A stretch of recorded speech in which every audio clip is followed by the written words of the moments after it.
Hello students, welcome to our class. पिछली class में हम लोगों ने सी की इंस्टॉलेशन को देखा अलग अलग कंपाइलर्स के साथ। कुछ हमने प्रोग्राम्स करके देखे, रन करके। तो अब आगे हम कुछ अर्थमेटिक्स ऑपरेटर रिलेटेड प्रोग्राम्स को परफॉर्म करेंगे। ठीक है, तो सबसे पहले हम अर्थमेटिक ऑपरेशन से ही स्टार्ट करते हैं। हमारे पास अर्थमेटिक ऑपरेटर, जैसे मैंने पहले बताया कि अर्थमेटिक ऑपरेटर हैं plus, minus, multiply, division and this is the sign of modulus, बोलते हैं इसको मॉडुलस ऑपरेटर। इस साइन को हम रिमाइंडर के लिए यूज करेंगे। ठीक है, लाइक अगर आपने 5/2 को डिवाइड किया, तो अगर आप चाहते हैं कि इसका रिमाइंडर फाइंड करना, तो रिमाइंडर के लिए हम इस साइन को ना यूज करके हम इस साइन को यूज करेंगे।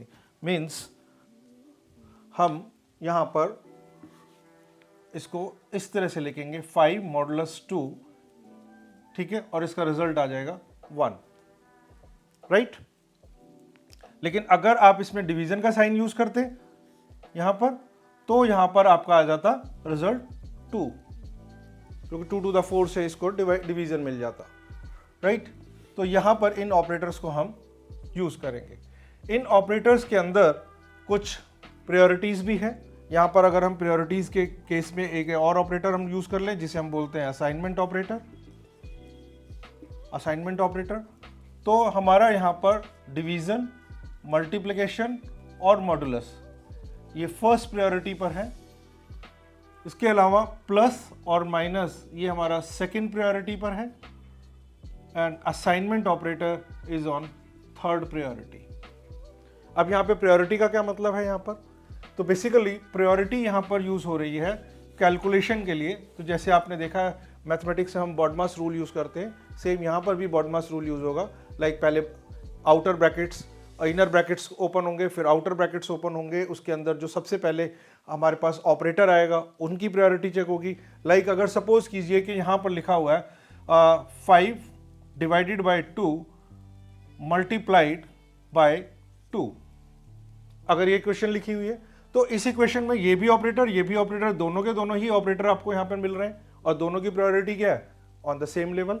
तो अगर दोनों की प्रायोरिटी सेम लेवल है, तो उस केस में ये चेक होगा कि सबसे पहले कौन सा ऑपरेटर आया। तो यहां पर डिवीजन का ऑपरेटर पहले आ रहा है, ठीक है। उसके अलावा अगर यहां पर हमारे कुछ ऐसे ब्रैकेट लगे हुए हैं इस तरह से, राइट, तो according to the BODMAS rule सबसे पहले इनर ब्रैकेट ओपन होता है, देन उसके बाद आउटर ब्रैकेट ओपन होगा।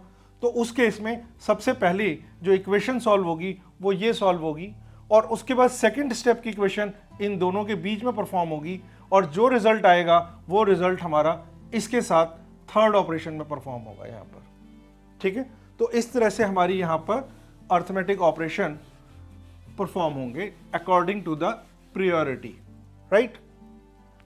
इसके अलावा हम यहां पर जो बात कर रहे हैं कि हम दो चीजों की बात कर रहे हैं, एक है ऑपरेटर और दूसरा है यहां पर ऑपरेंड, राइट। तो अगर आप यहां पर लिखते हैं, लाइक आपने लिखा a plus B, C equal to a plus B, ठीक है। तो यहां पर a और b जो हैं ये ऑपरेंड कहलाएंगे, ये ऑपरेंड कहलाएंगे, और ये जो प्लस का साइन है ये यहां पर ऑपरेटर कहलाएगा। तो बेसिकली ऑपरेटर यहां पर ऑपरेंड के ऊपर परफॉर्म करते हैं, फंक्शन काम करते हैं अपना, यहां पर उनके ऊपर कैलकुलेशन परफॉर्म करते हैं, ठीक है। तो जैसे प्लस ऑपरेटर है, तो ये यहां पर प्लस को ऑपरेट करने के लिए एटलीस्ट 2 ऑपरेंड की यहां पर जरूरत पड़ती है, या तो 2 ऑपरेंड हो या वही खुद को ऑपरेंड अपने आप में ही एग्जीक्यूशन कर रहा हो। जैसे अगर हम यहां लिखे i is equal to I plus 1, ठीक है, तो यहां पर i ही खुद से अपने आप के साथ यहां पर फंक्शन परफॉर्म कर रहा है विद द प्लस ऑपरेटर, ठीक है। तो ये यहां पर ऑपरेटर और ऑपरेंड का कंसेप्ट आपने समझा। नेक्स्ट यहां पर है कि अगर हम अर्थमेटिक ऑपरेशन परफॉर्म कर रहे हैं और हमने जो डाटा टाइप लिया है, लाइक हमारे पास डाटा टाइप इंटीजर और फ्लोट है अर्थमेटिक के लिए, इंटीजर एंड फ्लोट, और अगर इनसे बड़े ऊपर ऑप्शन पर जाते हैं तो हमारे पास डबल है, लॉन्ग है, ठीक है, तो इस तरह से। तो अगर हमारे कुछ वेरिएबल्स जो कि इंटीजर टाइप हैं और उनके साथ काम हो रहा है, लाइक इंटीजर प्लस इंटीजर के साथ फंक्शन हो रहा है, जैसे ए बी, और हमने यहां पे डिक्लेरेशन दिया है इंट ए कॉमा बी, राइट। तो यहां पे दोनों के दोनों वेरिएबल हमारे इंटीजर है, तो इनकी जो आउटपुट आएगी, ठीक है, वो भी हमारी इंटीजर टाइप ही आएगी। इसी तरह से अगर हमारे पास कुछ वेरिएबल यहां पर फ्लोट टाइप के हैं और फ्लोट के साथ फंक्शन परफॉर्म हो रहा है यहां पर, लाइक आपने ले लिया a1 plus b1 and both are float type variable, तो इसमें जो आउटपुट हमारा जो निकल कर आएगा वो दोनों को दोनों यहां पर फ्लोट टाइप का आएगा, जो रिजल्ट हमारा निकलेगा फ्लोट निकलेगा। तो यहां पर तीन तरह की मोड ऑफ फंक्शन यहां पर परफॉर्म हो रहे हैं ऑपरेशन अर्थमेटिक के, एक इंटीजर टाइप, दूसरा फ्लोट टाइप, और तीसरा यहां पर है हमारा मिक्स्ड टाइप। मिक्स्ड टाइप का मतलब है कि अगर हमने यहां पर वेरिएबल लिया लाइक a प्लस a1, या हमने a वेरिएबल लिया a डिवाइडेड बाय a1, या हमने यहां पर लिया multiplied a multiplied by a1, इस तरह से कुछ लिया, कुछ भी आप यहां पर फंक्शन परफॉर्म कर रहे हैं, तो फ्लोट और इंटीजर को अगर आप यूज कर रहे हैं यहां पर, तो जैसे ये हमारा इंटीजर हो गया एंड ये हमारा यहां पर फ्लोट हो गया, तो इंटीजर और फ्लोट के साथ जब आप ऑपरेशन परफॉर्म करेंगे तो उस केस में आपका रिजल्ट जो आएगा वो फ्लोट आएगा, ठीक है। तो ये तीन तरह की हमारी यहां पर arithmetic operation with integer and float use होती है। Clear.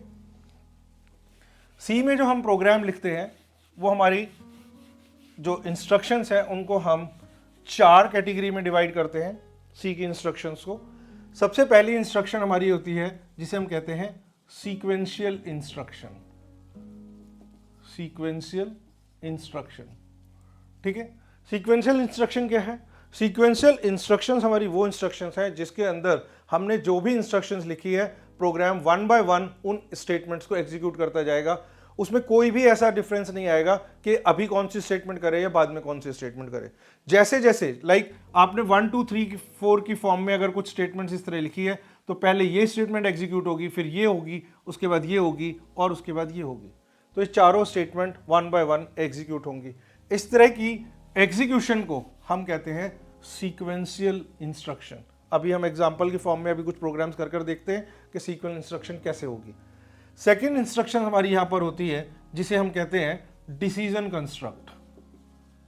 Decision construct, decision construct जैसे वर्ड अपने आप में बता रहा है कि डिसीजन लेना, और डिसीजन हम कब लेते हैं? जब हमारे पास एटलीस्ट 2 ऑप्शंस हो।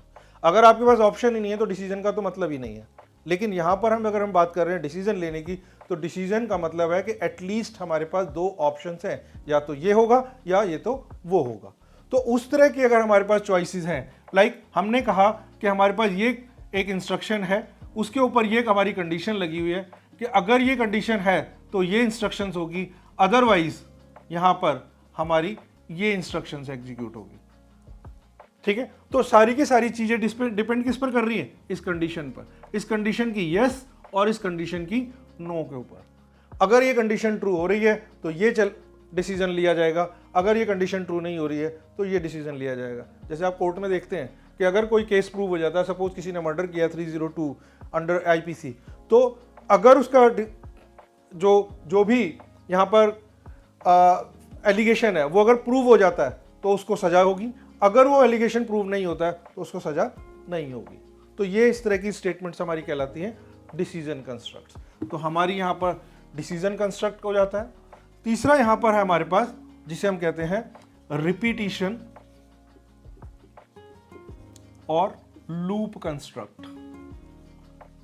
लूप कंस्ट्रक्ट, रिपीटिशन और लूप कंस्ट्रक्ट, हमें बहुत बार ऐसा काम करना पड़ता है जिसमें हम चीजों को बार बार करते हैं, रिपीट फॉर्म में करते हैं। जैसे खाना खाना ही है, हम रिपीट फॉर्म में कर रहे हैं। हम खाना जब खाते हैं तो ऐसा नहीं होता कि पूरा का पूरा खाना हमने एक ही बाइट में खा लिया, ऐसा नहीं होता। हम क्या करते हैं, थोड़ी सी बाइट तोड़ते हैं, अपनी जो भी वेजिटेबल है उसके साथ लगाते हैं, या जो भी कुछ खा रहे हैं जिस चीज़ के भी, उसको हम बाइट की फॉर्म में खाते रहते हैं और रिपीटिशन फॉर्म में खाते रहते हैं, ठीक है। और वो कब तक खाते रहते हैं, वो हम खाते रहते हैं तब तक जब तक खाना खत्म नहीं हो जाता या फिर हमारी भूख खत्म नहीं हो जाती। तो यहाँ पर भी फिर से एक कंडीशन की बात आ जाती है कि एक कंडीशन है, अगर वो कंडीशन ट्रू हो रही है यहाँ पर तो हमारी कुछ स्टेटमेंट एग्जीक्यूट हो रही हैं। अगर वो कंडीशन नहीं एक्टिव हो रही, नहीं ट्रू हो रही, तो हमारा कुछ यहाँ पे और ही फंक्शन यहाँ परफॉर्म हो रहा है, कुछ और ही इंस्ट्रक्शन एग्जीक्यूट हो रही है, या फिर कोई इंस्ट्रक्शन है ही नहीं जो एग्जीक्यूट नहीं हो रही। ठीक है, तो ये हमारी जो है यहाँ पर जब तक ये कंडीशन ट्रू होती जाएगी, हमारी ये इंस्ट्रक्शन रिपीट फॉर्म में इसके अंदर इस तरह से रिपीट फॉर्म में चलती जाएगी। और जैसे ही हमारी ये कंडीशन फॉल्स हुई, ये यहाँ से अपने इस लूप से बाहर निकलकर नेक्स्ट उस पर आ जाएगा। ठीक है, यहाँ से बाहर आ जाएगा इस लूप। तो this is called loop construct और रिपीटिशन कंस्ट्रक्ट। ये सब चीजें हम पढ़ेंगे अलग अलग, और इनके सिंटेक्स भी देखेंगे, प्रोग्राम्स भी देखेंगे, कैसे इसके ऊपर काम होता है। राइट। फोर्थ हमारे पास यहां पर आता है जिसे हम कहते हैं case construct. Case construct, case construct मतलब जब हमारे पास मल्टीपल ऑप्शंस हैं, तब हम कब डिसीजन कंस्ट्रक्ट को यूज करके कितनी कंडीशंस लगाते रहेंगे, तो हम उनमें कंडीशन ना लगाकर हम उनको केसेस बना देते हैं केस फॉर्म में, like case 1, case 2, case 3, case 4, case 5। अब आपको जो भी केस एग्जीक्यूट करना है वो आप परफॉर्म कर लेते हैं। जैसे अगर आप टिकट रिजर्वेशन का एग्जांपल लें कि आप टिकट रिजर्वेशन कराने के लिए रेलवे की टिकट के लिए आप रेलवे के टिकट काउंटर पर गए, तो आप क्या करेंगे, या तो टिकट की बुकिंग करेंगे, ठीक है, आप इंक्वायरी करेंगे टिकट के बारे में कि टिकट की अवेलेबिलिटी है या नहीं है, आप बुकिंग करेंगे। थर्ड, आप उसके अंदर किसी तरह की मॉडिफिकेशन करेंगे, जैसे कि या तो टिकट को कैंसिल करवा रहे हैं या फिर टिकट की कोई डेट चेंज करवा रहे हैं, इस तरह का कुछ। ठीक है, तो इस तरह की आप चीजें करेंगे। चौथा, आप अपनी यहां पर कुछ इंक्वायरी कर रहे हैं लाइक रिजर्वेशन के बारे में, या उसको कुछ अपडेशंस करा रहे हैं कि आपने जो अवेलेबिलिटी टिकट की थी वो आपकी सेकंड क्लास एसी में थी और अब आप उसको फर्स्ट क्लास एसी में कन्वर्ट करा रहे हैं। तो इस तरह के आपके पास ऑप्शंस अवेलेबल हो गए। तो यहाँ पर आप उन केसेस को यूज कर लेंगे कि आप कौन सा केस यूज करना चाहते हैं, केस नंबर 1, 2, 3 या 4, क्योंकि सारे केसेस तो यूज होंगे नहीं कि आपने टिकट बुक कराया तुरंत उसको कैंसिलेशन भी करा लिया, डेट भी चेंज करा लिया और अपडेशन भी करा लिया, तो ऐसे तो आप करेंगे नहीं। आप इनमें से कोई एक ऑप्शन को यूज करेंगे। ठीक है, तो इसी तरह से जब आप सॉफ्टवेयर बनाएंगे तो उसके अंदर आपके पास यहाँ पर अलग अलग केसेस होंगे, चॉइसेस होंगी, तो उन तरह की इंस्ट्रक्शंस को हम यहाँ पर लिखते हैं केस कंस्ट्रक्ट की फॉर्म में। राइट। तो ये हमारे पास 4 टाइप्स की इंस्ट्रक्शंस हैं इन सी लैंग्वेज। राइट। चलिए, तो आप सबसे पहले हम यहाँ पर देखेंगे सीक्वेंशियल इंस्ट्रक्शंस क्या होती हैं, उनके कुछ प्रोग्राम्स करके देखते हैं। चलिए, एक प्रोग्राम लेते हैं हम लोग, लाइक राइट ए प्रोग्राम। इस तरह से किस चीज़ का प्रोग्राम है? प्रोग्राम ये है कि हमारा जो एक एम्प्लॉय है राम, जिसकी बेसिक सैलरी हमें कीबोर्ड से इनपुट करनी है, कीबोर्ड से इनपुट करनी है, और हमें उसका डियरनेस अलाउंस बताया गया है कि जो भी बेसिक सैलरी होगी उसकी, उस बेसिक सैलरी का 40% उसको डियरनेस अलाउंस मिलेगा, प्लस यहां पर जो उसका HRA है, हाउस रेंट अलाउंस, वो उसको बेसिक सैलरी का 20% उसको मिलेगा। राइट। और हमें करना क्या है, हमें उसका ग्रॉस सैलरी कैलकुलेट करनी है, ग्रॉस सैलरी ये कैलकुलेट करनी है। ठीक है, तो जैसे कि आप मैथमेटिक्स में देखते हैं कि हमारे पास एक प्रॉब्लम मिलती है, उस प्रॉब्लम का सॉल्यूशन हमें निकालना होता है, और प्रॉब्लम का सॉल्यूशन निकालने के लिए हमारे प्रॉब्लम के अंदर ही हमें बहुत सारी चीज़ें मिली होती हैं जिसे हम गिवन कहते हैं, और कई बार हम उसमें लेट सपोज करके हम वैल्यू ले लेते थे, जैसे लेट x या y, इस तरह से। तो यहाँ पर भी हम इसी तरह से फंक्शन परफॉर्म करेंगे। आपको ये ध्यान रखना है कि जब को आप अलग अलग प्रोग्राम को लिखना शुरू करेंगे, तब आपके उन प्रोग्राम से आपके लॉजिक डेवलप होंगे। और प्रोग्राम को लिखने के लिए आपको ध्यान क्या रखना है, आपको अपने अर्थमेटिक ऑपरेटर का यूज करना आना चाहिए। कैसे यूज करेंगे? क्या आपकी प्रॉब्लम उन अर्थमेटिक ऑपरेटर को यूज करके सॉल्व हो रही है? अगर उस प्रॉब्लम को सॉल्व करने के लिए आपको किसी तरह का ऑलरेडी कोई एक फॉर्मूला बनाया गया है, क्या वो फॉर्मूला आपको आता है, वो फॉर्मूला कौन सा लगेगा, किस तरह से वो फॉर्मूला लगेगा, ये आपको ध्यान रखना है। तो अगर आप इन दो चीज़ों का ध्यान अपने साथ रखेंगे लॉजिक डेवलप करने के लिए, तो आपकी प्रॉब्लम का सॉल्यूशन आपको मिल जाएगा।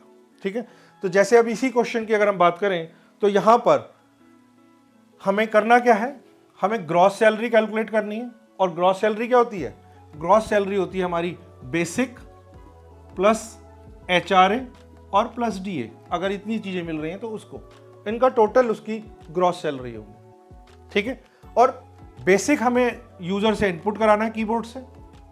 ठीक है, तो ऑब्वियस है स्कैन ऑफ करना पड़ेगा। HRA एंड DA हमें ऑलरेडी गिवन है, कितना कितना 40% of the basic and 20% of the basic. तो इसको अब ऑलरेडी हमें पता लग गया। अब क्वेश्चन ये उठता है कि जब हम प्रोग्राम को लिखेंगे तो कितने वेरिएबल्स हम डिक्लेयर करें। तो आपको ये ध्यान रखना है, जितने वैल्यू आपको गिवन है उतने वेरिएबल चाहिए, यानी गिवन वैल्यूज हो जाएगी आपकी। उसके अलावा गिवन वैल्यूज के अलावा कैलकुलेट क्या करना है,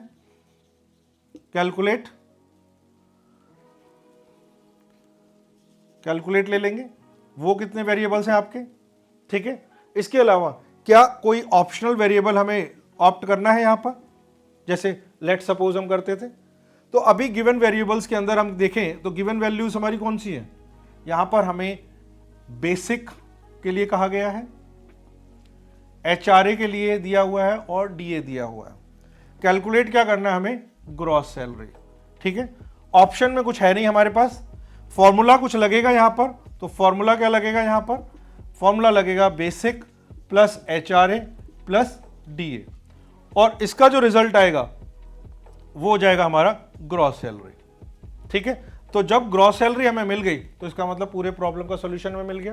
तो आपको अपनी प्रॉब्लम जो आपने मिलेगी, चाहे अभी सीखने के दौरान पर मिलेगी या आगे जब आप प्रोग्रामिंग करेंगे, जब आप किसी कंपनी में जॉब में रहेंगे, तब आप प्रॉब्लम को सॉल्यूशन ढूंढेंगे, तो आपको इसी तरह से अपनी प्रॉब्लम को सॉल्यूशन फाइंड आउट करना है। ठीक है, तो चलिए इसको स्टार्ट करते हैं, लिखते हैं।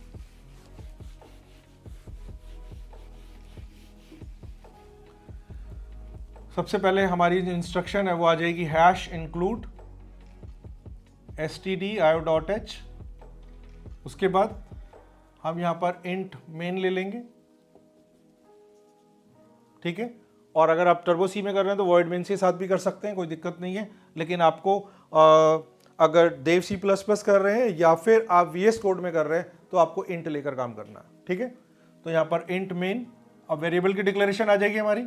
वेरिएबल हमारी क्या क्या है, इंटीजर टाइप हमने ग्रॉस सैलरी ले लिया, एक बेसिक ले लिया, HRA ले लिया और DA ले लिया।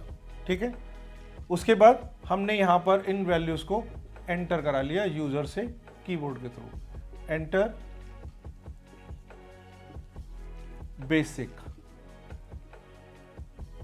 Basic salary. ठीक है, स्कैन ऑफ कर दिया उसको, %D एम्परसेंड बेसिक करके।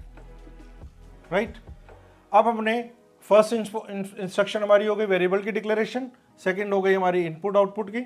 हमने ये आउटपुट किया, ये इनपुट ले लिया। अब हमारा यहाँ पर आ जाएगा फॉर्मूला।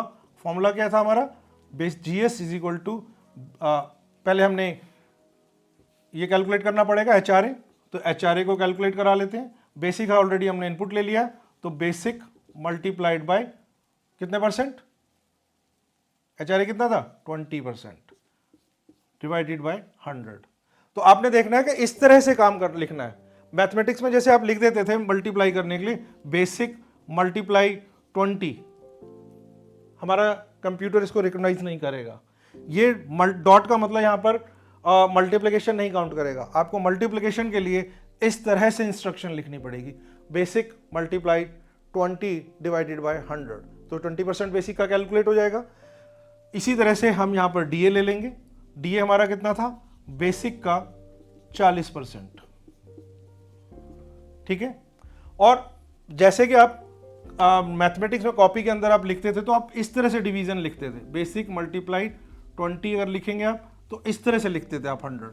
ठीक है, कीबोर्ड में इस तरह को यूज करने का इस तरह से काम नहीं है, तो आपको सीक्वेंशियल फॉर्म में ही कीबोर्ड से आप टाइपिंग कर सकते हैं। तो इसलिए पहले आप इस तरह से करेंगे, इसको बॉड मास के अकॉर्डिंग इसको ब्रैकेट में डाल देंगे ताकि पहले ये कैलकुलेट हो और उसके बाद जो भी आए उसकी वैल्यू 100 के साथ हो। तो आपने ये कुछ पॉइंट्स याद रखने हैं अपनी कैलकुलेशन में। उसके बाद आपने जीएस कैलकुलेट करने ना, ग्रॉस सैलरी, जो कि क्या होगी हमारी basic plus HRA plus DA, और कैलकुलेट होने के बाद हम उसका रिजल्ट यहाँ पर डिस्प्ले कर लेंगे। ग्रॉस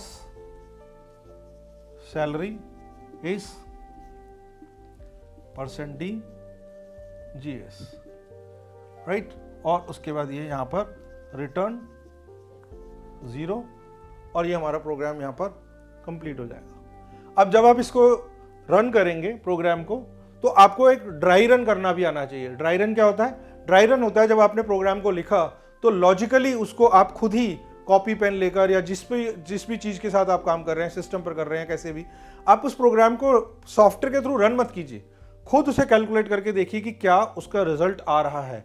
अगर आप उसको कैलकुलेट करना सीख जाएंगे तो आपकी प्रोग्रामिंग लॉजिक और ज़्यादा डेवलप होंगे। क्योंकि भाई सीधी सी बात है, आप जब एग्ज़ाम देने जाएंगे, चाहे आप अपने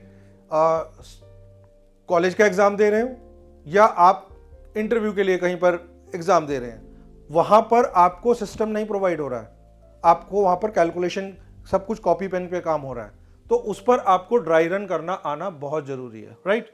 तो इसको हम ड्राई रन करके देखते हैं।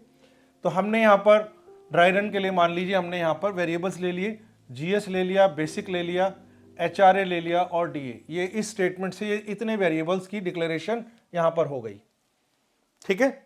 उसके बाद हमने नेक्स्ट स्टेटमेंट पर आए, ये हमारी ये स्टेटमेंट एग्जीक्यूट हुई, क्योंकि अभी हमने कहा है कि सीक्वेंशियल ऑपरेशन हो रहा है। सीक्वेंशियल में नेक्स्ट ऑपरेशन किस चीज़ का है? Enter basic salary. तो आपकी स्क्रीन के ऊपर, यहाँ पर स्क्रीन के ऊपर मैसेज आ रहा होगा enter basic salary. Cursor blink कर रहा है, आपने सैलरी के लिए यहाँ पे एंटर कर दिया। सपोज आपने एंटर किया 2000, ठीक है। तो जैसे ही आपने 2000 एंटर किया, वो स्कैनर स्टेटमेंट ने ले लिया वैल्यू और वो कहाँ ले जाके स्टोर कर दिया? बेसिक वेरिएबल के अंदर, ठीक है। उसके बाद हमारी नेक्स्ट स्टेटमेंट आती है एचआरए कैलकुलेट करने की। अर्थमेटिक ऑपरेटर जो हमारे थे वो यूज हो रहे हैं यहाँ पर, और हमारा एएलयू ने इसको परफॉर्म किया, अर्थमेटिक लॉजिक यूनिट ने फंक्शन परफॉर्म किया और वैल्यू कैलकुलेट करके एचआरए में यहाँ पे स्टोर कर दिया। अब एचआरए में बेसिक ऑलरेडी हमारा 2000 है, ये 20 है, कितना हो गया? 2000 मल्टीप्लाइड बाय 20 कितना हो गया?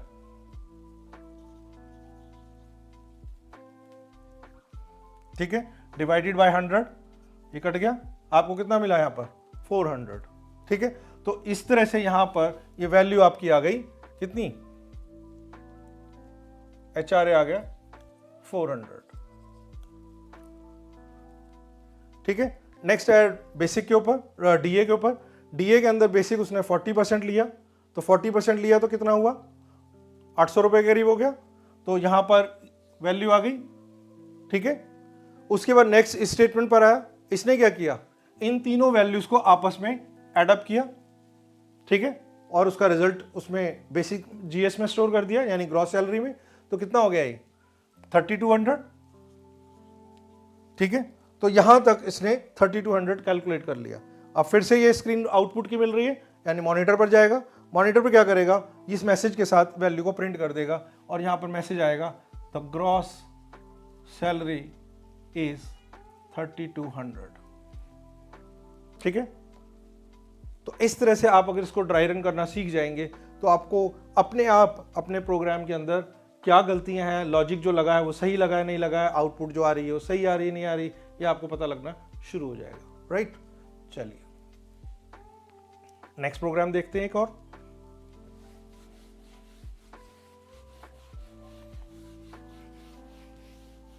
सो आवर नेक्स्ट प्रोग्राम इज, दो सिटीज के बीच में हम डिस्टेंस लेते हैं और उस डिस्टेंस को कन्वर्ट करते हैं मीटर, सेंटीमीटर, इंच और, ठीक है।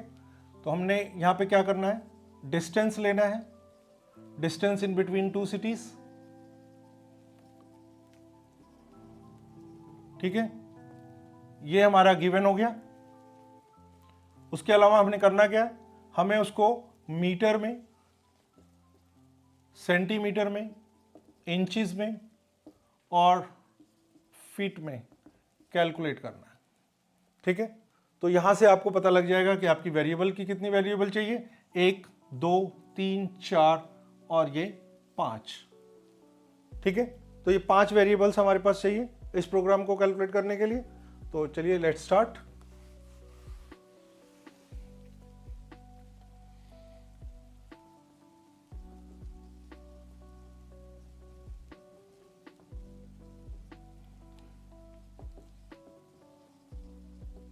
इंट मेन, यहाँ पर हम अपने वेरिएबल डिक्लेयर कर लेते हैं। लाइक हम यहाँ पे डेसिमल की बात आ रही है तो हम इसको फ्लोट ले लें तो ज़्यादा अच्छा है। तो फ्लोट में हमने ले लिया लाइक किलोमीटर, जो हम डिस्टेंस एंटर कराएंगे। उसके बाद हमें चाहिए मीटर, सेंटीमीटर चाहिए, इंच चाहिए, इंचिस, और यहाँ पर हम फीट भी ले लेते हैं। ठीक है, ये हमारे वेरिएबल्स हो गए।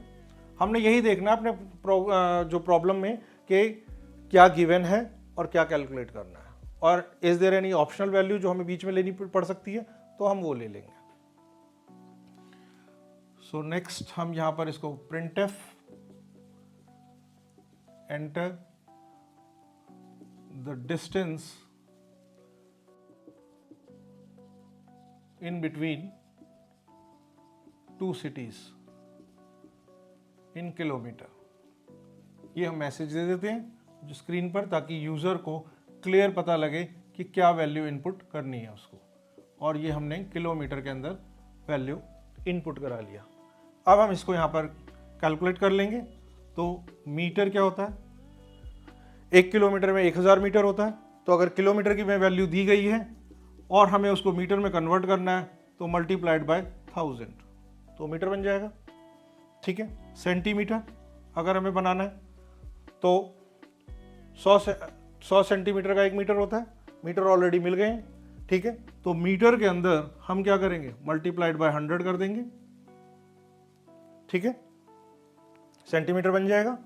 इसी तरह से अब हमें इंचेस बनाने, तो इंचेस क्या होते हैं, 2.5 सेंटीमीटर का 1 इंच होता है, और हमारे पास सेंटीमीटर ऑलरेडी है। तो हम यहाँ पर क्या करेंगे, सेंटीमीटर डिवाइडेड बाय 2.5 कर देंगे, तो ये हमारे इंचेस आ जाएंगे। इसके अलावा फिट, अब इंचेस जब हमारे पास आ गए तो आपको पता है 12 इंच का 1 फिट होता है, ये आपको ऑलरेडी पता है फंडामेंटल्स के अंदर। तो क्या करेंगे, इसको इंचेस जो भी हमारे आए हैं उसको हम डिवाइड कर देंगे 12 से, तो ये हमारे फिट बन गए। अब हम इनकी वैल्यूज को डिस्प्ले करा लेंगे। तो हम यहाँ लिख देंगे printf the distance in kilometer is %f km, और उसके बाद printf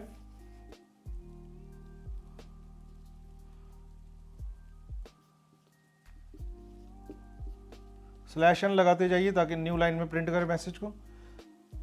the distance in metre is %f, यहाँ पे मीटर को प्रिंट करा लेंगे। इसी तरह से printf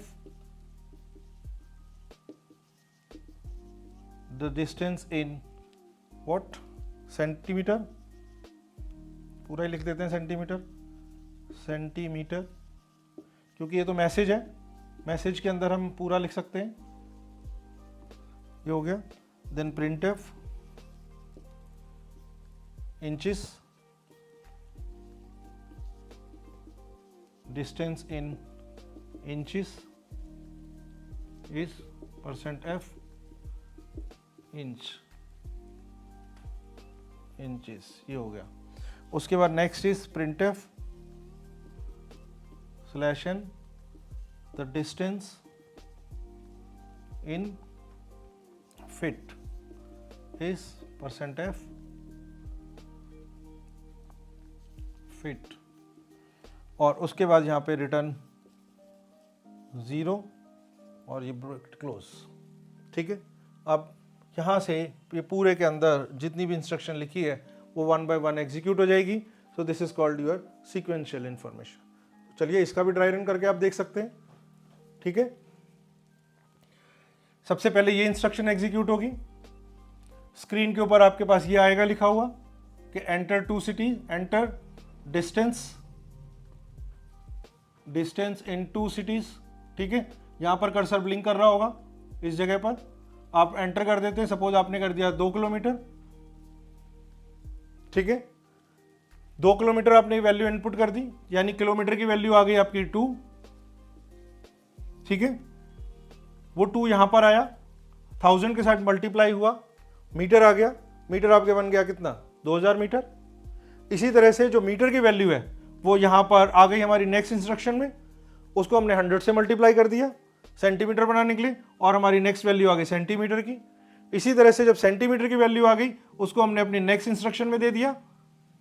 ठीक है, इंचेस बनाने के लिए जैसे ही उसके इंचेस बने, हमने उस इंचेस को यूज कर लिया फिर से किसमें, फिट बनाने के लिए, और उसके बाद हमने अपनी वैल्यूज को 1 बाय 1 करके डिस्प्ले कर लिया। तो आपने देखा कि ये एक सिंपल सा प्रोग्राम, एक लॉजिकल प्रोग्राम अर्थमेटिक्स ऑपरेटर को यूज करके हमने इसको किया। राइट, तो इस तरह से हम और प्रोग्राम देख सकते हैं। एक और प्रोग्राम देखते हैं,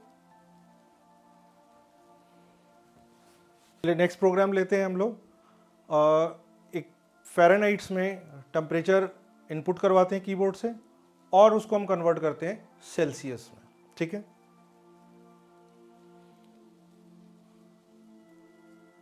तो hash include stdio.h int main, right, curly braces आ जाएगा हमारा। सो यहां पे फ़ारेनहाइट में टेम्परेचर लेना है और हमें कन्वर्ट करना है उसको सेल्सियस में, तो हमारे 2 वेरिएबल हो जाएंगे। ठीक है, और दोनों को हम फ्लोट टाइप ले लेते हैं क्योंकि यहाँ पे डेसिमल में आता है। तो फ्लोट में हमने फ़ारेनहाइट को FR ले लिया और सेल्सियस को मान लीजिए सेल ले लिया। ठीक है, इतना ले लिया। वैल्यू को इनपुट कराते हैं, printf enter the temperature in Fahrenheit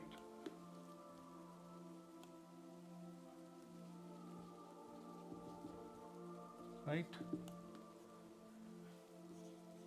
मैं जल्दी जल्दी लिखता हूँ इसलिए थोड़ा सा कुछ वर्ड्स बीच में छूट जाते हैं स्पीड से राइटिंग में। %f %FR ले लिया। ठीक है, अब आपके पास फ़ारेनहाइट टेम्परेचर इनपुट हो चुका है, इसको आपने कैलकुलेट करना है। कैलकुलेट करने के लिए आपके पास फॉर्मूला होना चाहिए, और फॉर्मूला क्या है, फॉर्मूला है हमारा Celsius is equal to Fahrenheit जो भी हमारा टेम्परेचर है -32 डिवाइडेड बाय 1.18,000।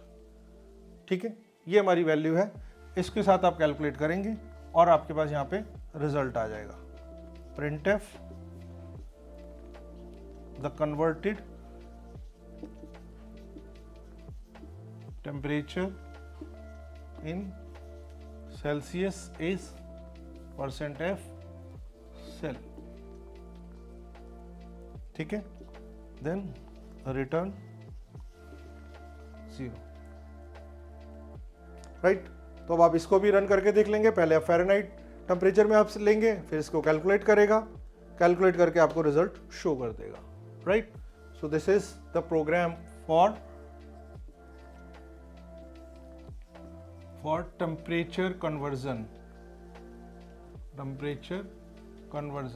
इस तरह से आप किसी भी तरह की कन्वर्जन को, आपको जो फॉर्मूलेज आते हैं आप उनको यूज़ करके यहाँ पे परफॉर्म कर सकते हैं।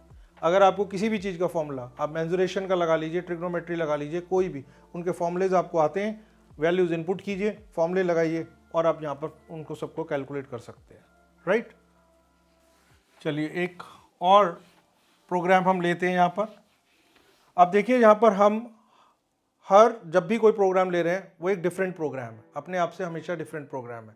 ठीक है, तो हर प्रोग्राम से आप कुछ ना कुछ सीखेंगे, और जितने ज़्यादा प्रोग्राम आप लिखेंगे करेंगे उतनी आपकी प्रैक्टिस होगी, और जितना आपका प्रैक्टिस होगा आपका लॉजिक उतना ज़्यादा डेवलप होगा अपनी प्रॉब्लम को सॉल्व करने के लिए। राइट, तो चलिए एक और प्रॉब्लम को लेते हैं। और प्रॉब्लम क्या है हमारी, प्रॉब्लम है कि हम 2 वैल्यूज़ ले रहे हैं, 2 वैल्यूज़, उनको हम 2 वेरिएबल्स में स्टोर कर रहे हैं लाइक A और B के अंदर, और हम चाहते हैं इनकी वैल्यू आपस में एक्सचेंज करना, एक्सचेंज और यू कैन से स्वैप करना, ठीक है, इनको करना चाहते हैं। अब इसको करके देखते हैं कि किस तरह से होगा। चलिए, अब नॉर्मली मैथमेटिक्स की फॉर्म में तो आप सोचेंगे कि ए की वैल्यू बी को दे दिया तो वैल्यू आपस में एक्सचेंज हो जाएगी जैसे मैथमेटिक्स में हो जाती थी, ठीक है, लेकिन यहाँ पर ऐसा नहीं होता। यहाँ पर हम मेमोरी एड्रेस की बात कर रहे हैं। मेमोरी एड्रेस में जब हम एक वेरिएबल की वैल्यू किसी दूसरे वेरिएबल को देते हैं तो उस वेरिएबल की जो पहले की वैल्यू है वो ओवरराइट हो जाती है, तो इसका मतलब वो वैल्यू लॉस हो गई, ठीक है। तो अब हमें कुछ ना कुछ ऐसा सोचना पड़ेगा कि हमारे पास वैल्यू किसी भी वेरिएबल की लॉस ना हो और आपस में एक्सचेंज भी हो जाए। तो हम इसको दो तरीके से कर सकते हैं, बाय यूजिंग थर्ड वेरिएबल और without using third variable. By using third variable का मतलब दो वेरिएबल तो हमारे हो गए जिनकी वैल्यू ले रहे हैं और थर्ड को हम यूज कर रहे हैं वहां पर स्वैप कराने के लिए। इसी तरह से हम विदाउट यूजिंग थर्ड वेरिएबल भी कर सकते हैं। तो इसको दोनों तरह से देखते हैं करके। तो सबसे पहले हम बाय यूजिंग थर्ड वेरिएबल कर रहे हैं, swap by using third variable, ठीक है। प्रोग्राम को लिखते हैं hash include stdio.h int main। अब तक तो ये सारी चीजें आपको याद हो गई होंगी। यहां पर हम वेरिएबल ले लेते हैं integer type like num1 num2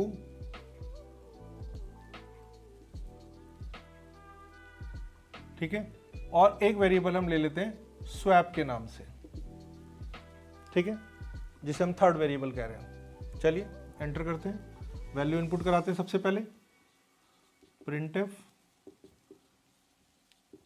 enter to values for swap, ठीक है। अभी तक आपने देखा कि हम जो इनपुट ले रहे थे स्कैनफ में एक ही वेरिएबल को ले रहे थे। हम एक साथ स्कैनफ में कई सारे वेरिएबल्स की वैल्यू भी इनपुट कर सकते हैं। देखिए कैसे, हम यहां लिखेंगे स्कैनफ, उसके बाद जितने वेरिएबल्स की वैल्यू लेनी है उनके सभी के डाटा स्पेसिफायर आ जाएंगे। जैसे हमें दो वेरिएबल लेना है num1 num2 का, तो दोनों का स्पेसिफायर यहां पर लगा देंगे और उसके बाद कॉमा लगाकर %num1 और num2 इस तरह से। अब क्या होगा, जब ये इनपुट लेना शुरू करेगा तो फर्स्ट स्पेसिफायर देगा इसके लिए वैल्यू लेगा, सेकंड स्पेसिफायर इसके लिए वैल्यू लेगा एंड सो ऑन। इसी तरह से आप जितनी चाहें उतनी वेरिएबल्स के साथ एक साथ वैल्यू इनपुट करा सकते हैं। और ऐसा नहीं कि सेम टाइप की, आप डिफरेंट टाइप भी ले सकते हैं। जैसे अभी ये इंटीजर टाइप का हो गया, ये फ्लोट हो गया और तीसरा आपका मान लीजिए करेक्टर हो गया। तो इस तरह कितने भी तरह का वैल्यूज आप इनपुट करा सकते हैं यहाँ पर, ठीक है। तो चलिए नेक्स्ट आ गए हमारे ऑपरेशन का। तो यहाँ पर हमने लिया स्वैप इक्वल टू num1। हमने क्या किया, num1 की वैल्यू को स्वैप को दे दिया, ठीक है, क्योंकि हमेशा वैल्यू इस साइड पर आकर स्टोर होगी, ठीक है। हमारा जितना भी कैलकुलेशन का पार्ट होगा, कैलकुलेशन वाला पार्ट हमारा इस साइड पर होगा और इस साइड पर हमारा रिजल्ट पार्ट होगा। ये ध्यान रखना आपने। तो रिजल्ट वेरिएबल यहां पर आएगा इस साइड पर और कैलकुलेशंस वाले वेरिएबल्स सारे इस साइड पर आएंगे हमारे। ये बात ध्यान रखना है। यहां से कैलकुलेशन होके इस वेरिएबल के अंदर हमेशा रिजल्ट स्टोर होगा। जबकि मैथमेटिक्स में जब आप लिखते थे तो आप इससे उल्टा लिखते थे, ठीक है, आपका यहां पर इनफैक्ट आता था और स्टोर इस तरफ में किसी होता था, ठीक है। अब num1 के अंदर num1 की वैल्यू ऑलरेडी हमारे पास आ चुकी है, हमने स्टोर कर दिया num2 की वैल्यू और num2 को हमने दे दिया वापस स्वैप की वैल्यू, ठीक है। इससे हमारी वैल्यू एक्सचेंज हो गई है। देखिए printf the first value is %d num1, printf the second value is %d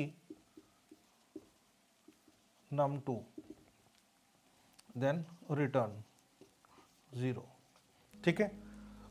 अब आप देखेंगे यहाँ पे वैल्यू इनपुट की, आपको रिजल्ट अलग दिखाई देगा, लेकिन आप सोचेंगे वो वैल्यू स्वैप हुई कि नहीं। तो आप एक काम कर सकते हैं, यहाँ पर आप दोनों वैल्यू को स्वैप करने से पहले प्रिंट कर लीजिए, ठीक है। Print the two values, the first value is %d equal to ठीक है, इस तरह का लिखिए। देन एंड सेकेंड वैल्यू यहाँ पर इक्वल टू करके यहाँ पे लगा दीजिए, इक्वल टू %d। तो जहाँ पे %d लगाएंगे वैल्यू वहाँ पर आएगी, मैंने आपको पहले ही बताया। And second value is %d equal to यहाँ पर ये डबल कोट क्लोज, और यहाँ पे आप वेरिएबल का नाम दे देंगे num1 एंड num2। ठीक है, इस तरह से ये आपकी वैल्यू स्वैप हो जाएगी। चलिए देखते हैं कैसे। num1 के अंदर मान लीजिए ये आपका वेरिएबल्स है, ये आपका num1 है, ये num2 है, और यहाँ पर आपका ये स्वैप है। ठीक है, आपने दो वैल्यूज इनपुट कराई। num1 के अंदर वैल्यू इनपुट किया आपने 10, num2 के अंदर वैल्यू आपने इनपुट किया 20, दोनों में वैल्यू स्टोर हो चुकी है। जब ये स्टेटमेंट पर आएगा तो फर्स्ट वैल्यू यहाँ पर शो करेगा num1 की, जो कि 10 शो करेगा, सेकंड वैल्यू num2 की शो करेगा जो कि 20 शो करेगा। ठीक है, यहाँ तक। फिर यहाँ पर आएगा तो क्या होगा, num1 की वैल्यू स्वैप में गई, यानी स्वैप अभी तक खाली था, num1 की वैल्यू यहाँ से स्वैप में आ गई, दैट इज 10। ठीक है, इन सेकेंड स्टेप num2 की वैल्यू num1 पर गई, num2 की वैल्यू 20 है, वो num2 पे गई, तो num1 के अंदर जो 10 था वो ओवरराइट होके क्या बन गया 20। फिलहाल अगर आप यहाँ पर इस स्टेटमेंट पर प्रिंट करा कर देखें इस जगह पर, तो आप num1 num2 के अंदर दोनों में ही 20 मिलेगा। ठीक है, नेक्स्ट स्टेटमेंट हमारा क्या है, हमने स्वैप की वैल्यू को num2 को दे दिया, तो ये वैल्यू यहाँ पर चली गई। ठीक है, तो जब ये वैल्यू यहाँ पर गई तो ये क्या बन गया, दिस बिकम्स 10। ठीक है, तो अब आप देखिए num1 में 20 आ चुका है और num2 के अंदर 10 आ चुका है। हाँ, यहाँ पर एक वेरिएबल जरूर हो गया जिसके अंदर हमने अननेसेसरी एक वैल्यू स्टोर करके रखी हुई है। ठीक है, तो हमने यहाँ पे वैल्यू को प्रिंट करा लिया num1 num2 को, तो ये वैल्यू स्वैप हो गई। ठीक है, सो ये है हमारा by using third variable, swap by using third variable. ठीक है, इसी प्रोग्राम में थोड़ा सा चेंजेस करके हम देखते हैं कि अगर हमें स्वैप करना है without using third variable, without using swap without using third variable. ठीक है, तो हमने इसको हटा दिया, हमारा ये पार्ट यहां से हट जाएगा, बाकी एज इट इज रहेगा। ठीक है, तो हमने यहां पर क्या करना है, हमने यहाँ पर कुछ कैलकुलेशन, कुछ लॉजिक सोचना है कि कैसे हम बिना थर्ड वेरिएबल को यूज़ किए हम इस इंस्ट्रक्शन वाले पार्ट में, जो कैलकुलेशन वाला पार्ट है, जो हमारा ALU के ऑपरेशन का पार्ट है, उसमें हम क्या लॉजिक लगा सकते हैं जिससे कि ये फंक्शन परफॉर्म हो। तो हम क्या कर सकते हैं, देखिए हमें मालूम है कि हमने दो वैल्यूज़ लिए हैं, दो वेरिएबल्स, एक A लिया है और एक B लिया है, सॉरी num और num2 लिए हमने, num1 और num2 लिए हैं। num1 में हमने मान लीजिए एंटर किया हुआ है 10 और num2 में एंटर किया हमने 20। ठीक है, क्लियर है यहाँ तक। अब हम यहाँ पर करते हैं, हम a is equal to a plus B करते हैं। तो जैसे मैंने पहले बोला, पहले ऑपरेशन ये होगा और उसके बाद ऑपरेशन इधर आएगा। ठीक है, तो a की वैल्यू कितनी हो गई यहाँ पर 10, a ना लिख के हमने num1 num2 लिया, sorry, num1 equal to num1 plus num2। ठीक है, तो अब इस कैलकुलेशन से क्या हुआ, इसकी वैल्यू है 10, इसकी वैल्यू है 20, दोनों ने जब ऑपरेशन परफॉर्म किया तो num की वैल्यू क्या हो गई 30, तो यहां पर num बन गया हमारा 30। नेक्स्ट स्टेटमेंट हमने लिया num2 equal to num1 minus num2। ठीक है, num1 हमारा कितना है 30, सो दिस इज योर 30, num2 कितना है 20।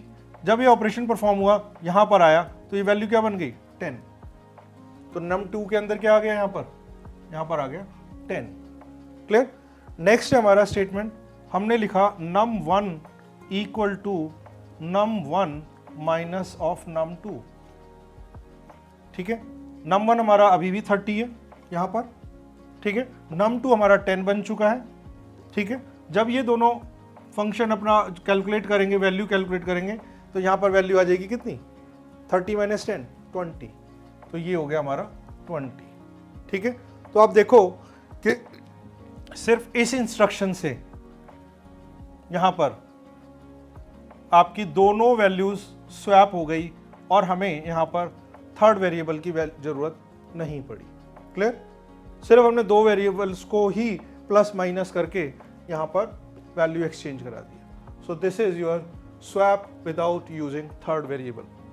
जैसे यहाँ पर ऑपरेटर आपने प्लस माइनस लिया, आप ऑपरेटर मल्टीप्लाई और डिवीजन भी यूज करके इसको कर सकते हैं। ठीक है, वो आप खुद ट्राई कीजिएगा अपने सिस्टम पर कि कैसे मल्टीप्लाई और डिवीजन करके हमने कौन से वेरिएबल को आगे पीछे करना है, हम इसको वापस without using third variable use कर सकते हैं। और क्या क्या यूज करेंगे? हम दो ही ऑपरेटर यूज करेंगे, मल्टीप्लाई और division. Right? So this is the problem for you जो आपको कैलकुलेट करनी है। ठीक है, और जिस चीज़ से हो जाए कमेंट में लिख के आप बताइएगा। आज के लिए इतने ही क्वेश्चंस, बाकी और आप ट्राई कीजिए। जो भी आपके पास सी की अवेलेबल बुक है या सी से रिलेटेड जहाँ कहीं से भी आपको क्वेश्चंस मिलते हैं, आप उनको यूज़ कीजिए और अपने प्रॉब्लम को सॉल्व करने की कोशिश कीजिए। जो नहीं सॉल्व होती है कोई प्रॉब्लम, उसको आप कमेंट में लिखिए and I will try to solve your problem. ठीक है, उसके अलावा हमारी अपनी साइट है जिस पर अभी काम चल रहा है, uniqueinformatics.com।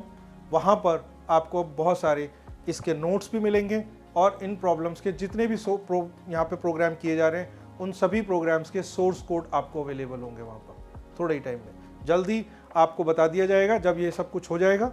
ठीक है, उसके लिए आपको हमारे इस चैनल पे बने रहना पड़ेगा ताकि आपको ये इन्फॉर्मेशन मिलती रहे। तो उसके लिए आप इसको सब्सक्राइब कीजिए, लाइक कीजिए, अपने दोस्तों में ज़्यादा से ज़्यादा शेयर कीजिए ताकि ज़्यादा से ज़्यादा लोगों को सी अच्छी तरह से आ सके।